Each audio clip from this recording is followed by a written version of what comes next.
হরে কৃষ্ণ। রামনবমী উপলক্ষে সকলকে জানাই জয় শ্রীরাম। ভগবান শ্রী রামচন্দ্র ত্রেতা যুগে অসুর নিধন এবং মর্যাদা স্থাপনের জন্য মর্যাদা পুরুষোত্তম রূপে আবির্ভূত হয়েছিলেন। দশরথ নন্দন কৌশলার জীবন। ভগবান শ্রী রামচন্দ্র এমন শিক্ষা স্থাপন করে গেছেন যা চার আশ্রমের জন্য অত্যন্ত গুরুত্বপূর্ণ। ভগবান শ্রী রামচন্দ্র চার ভাই সমিত রাজপুত্র হওয়া সত্ত্বেও গুরু বশিষ্ঠের আশ্রয় গ্রহণ করে গুরুকুল জীবন পালন করেছিলেন।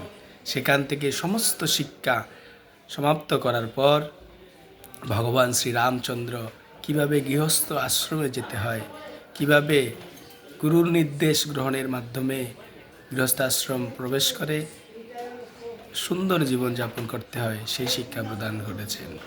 তিনি ব্রহ্মচর্য আশ্রম শিক্ষা আশ্রম কমপ্লিট করার পর ভগবান শ্রী রামচন্দ্র জনকপুরীতে গিয়ে জনক রাজার কন্যা সীতা মাতাকে পত্নীরূপে গ্রহণ করেন এবং ভগবান শ্রী রামচন্দ্র কীভাবে সমস্ত ভাই, সমস্ত পরিবার, পিতা মাতা, আত্মীয় স্বজন, সমস্ত রাজ্যকে আপন করে শাসন করতে হয় সেই শিক্ষাও প্রদান করেছেন। ভ্রাতৃত্ব প্রেম শিক্ষা প্রদান করেছেন, মাতৃপ্রেম, পিতৃপ্রেম এবং জনগণকে কিভাবে পুত্রীর মতোই দেখাশোনা করতে হয় সেই শিক্ষাও প্রদান করেছেন। তো রাজনৈতিক, অর্থনৈতিক, ফ্যামিলি এবং ভক্তি আশ্রম, চার আশ্রমের শিক্ষা রামায়ণ থেকে।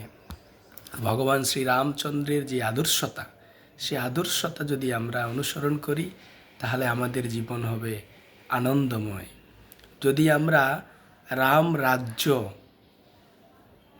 কামনা না করে রামের আদর্শকে কামনা করি তাহলে আমাদের জীবন অত্যন্ত আনন্দময় হয়ে উঠবে। আর যদি আমরা রামকে পরিত্যাগ করে রাম রাজ্য ভোগ করতে চাই তাহলে আমাদের পরিণতি রাবণের মতো হবে। তাই আমাদের করা উচিত রাম রাজ্য নয়, ভগবান শ্রী রামকে স্থাপন করে ভগবান শ্রী রামের নীতি, ভগবান শ্রী রামচন্দ্রের যে মর্যাদা, ভগবানের যে শ্রী রামচন্দ্রের যে শিক্ষা, সেই শিক্ষাকে আমাদের জীবনে পালন করা এবং সমস্ত ব্যক্তির জীবনে কিভাবে সেই শিক্ষা প্রসারিত হয় সেটা নিয়ে চিন্তা করা এবং সকলে যেন রামময় হয়ে জীবনযাপন করে ভগবান শ্রী রামচন্দ্রের সেবায় জীবনকে আনন্দময় গড়ে তোলে। জয় শ্রীরাম।